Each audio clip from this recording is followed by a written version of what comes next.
فبأي آلاء ربكما تكذبان۔ حضرت امام حسن علیہ السلام جب دنیا سے جا رہے تھے اور زہر کی وجہ سے جگر کے ٹکڑے ہو کر نکل رہے تھے تو امام حسن علیہ السلام ایک عالم کرب میں تھے۔ جب آخری وقت آیا تو آپ علیہ السلام نے فرمایا میرا قاسم کہاں ہے، ذرا بلا لاؤ۔ اس وقت جناب قاسم کی عمر صرف 3 سال کی تھی۔ جناب قاسم کو لایا گیا، 3 سال کا بچہ۔ امام حسن علیہ السلام نے سینے سے لگایا، اس کا منہ چوما، بہت دیر تک سینے سے لگائے ہوئے روتے رہے۔ اب باپ کو جو روتے دیکھا تو یہ بچہ بھی چیخ چیخ کر رونے لگا۔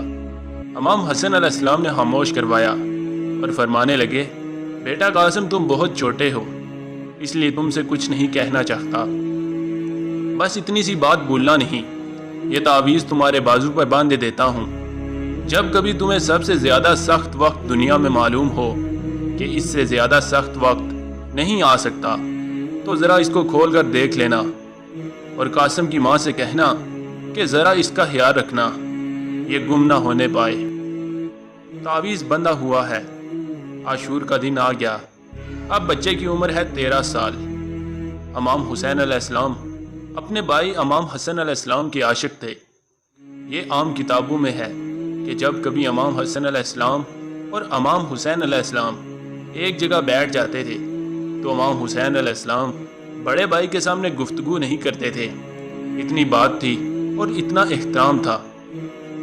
عاشور کا دن جب آیا تو یہ بچہ کئی دفعہ آیا، کئی بچوں کی لاشیں آ گئیں۔ جناب زینب کے بچوں کی لاشیں حسین علیہ السلام لے آئے، اور بھی 1-2 بچوں کی لاشیں آ گئیں۔ یہ بچہ گھر میں جاتا تھا اور پھر نکلتا تھا اور چچا کے پاس آتا تھا۔ میرا یہ خیال ہے کہ ماں بھی کہتی تھی کہ بیٹا ابھی تک اجازت نہیں لی، چنانچہ آتے تھے جناب قاسم اور عرض کرتے تھے چچا جان مجھے بھی تو اجازت دیجیے۔ امام حسین علیہ السلام بچے کی صورت دیکھتے تھے اور بھائی حسن علیہ السلام یاد آ جاتے تھے۔ امام حسین علیہ السلام گلے سے لگا کر رو دیتے تھے اور فرماتے تھے کہ بیٹا ابھی ذرا ٹھہر جاؤ۔ جناب قاسم اس الجھن میں تھے کہ اب کیا کروں، چچا اجازت نہیں دیتے۔ ایک مرتبہ خیال آیا کہ بابا نے کہا تھا کہ جب دنیا میں سب سے زیادہ سخت وقت آ جائے تو اس تعویذ کو دیکھ لینا۔ جناب قاسم ایک طرف چلے گئے، وہاں جا کر کھولا۔ یہ تعویذ تو اس میں لکھا تھا کہ بیٹا قاسم جس دن تم تعویذ کھولو گے وہ عاشورہ کا دن ہوگا، میرا بھائی چاروں طرف سے گر چکا ہوگا، بیٹا اگر میں موجود ہوتا تو اپنے بھائی پر سے اپنی جان قربان کر دیتا، میں نہ ہوں گا تم ہوگے، میری عزت کا خیال رکھنا۔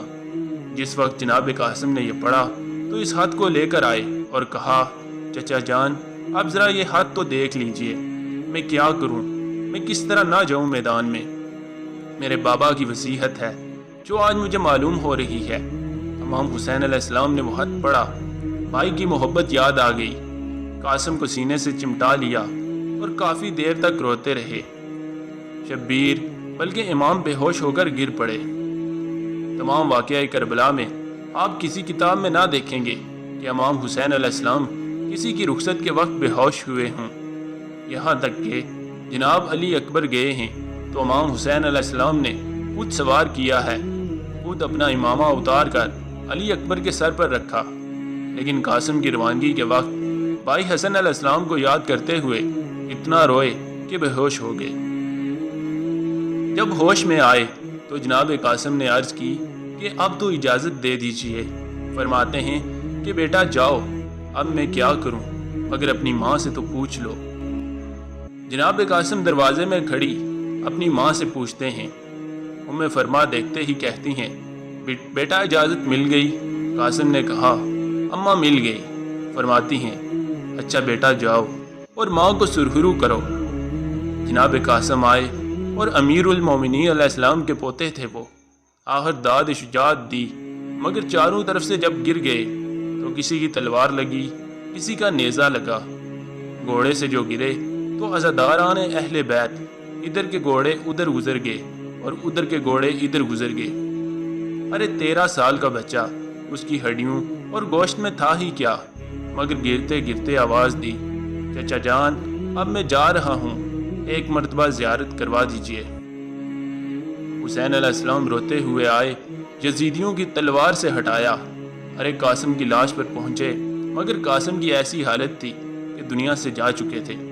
قاسم کو اٹھایا، منہ پر منہ رکھا، سینے کو سینے سے ملایا، مگر 13 سال کے بچے کی لاش کی حالت یہ تھی کہ پاؤں زمین پر گھسٹتے ہوئے آ رہے تھے۔ ہوا کیا؟ گوڑو نے وہ کیا جو کسی شہید کے ساتھ نہیں ہوا۔ جب خیمے میں پہنچے تو زینب علیہ السلام انتظار میں تھی۔ امام حسین علیہ السلام نے قاسم کی لاش زمین پر لٹا دی۔ ماں خیمے کے ساتھ کھڑی ہوئی ہیں اور دیکھ رہی ہیں۔ جب تک حسین علیہ السلام رہے روئی نہیں۔ جب حسین علیہ السلام باہر نکلے، ایک مرتبہ کہا، بیٹا قاسم، ارے دولہا بن کر آ گئے، مجھے تم نے سرخرو کر دیا۔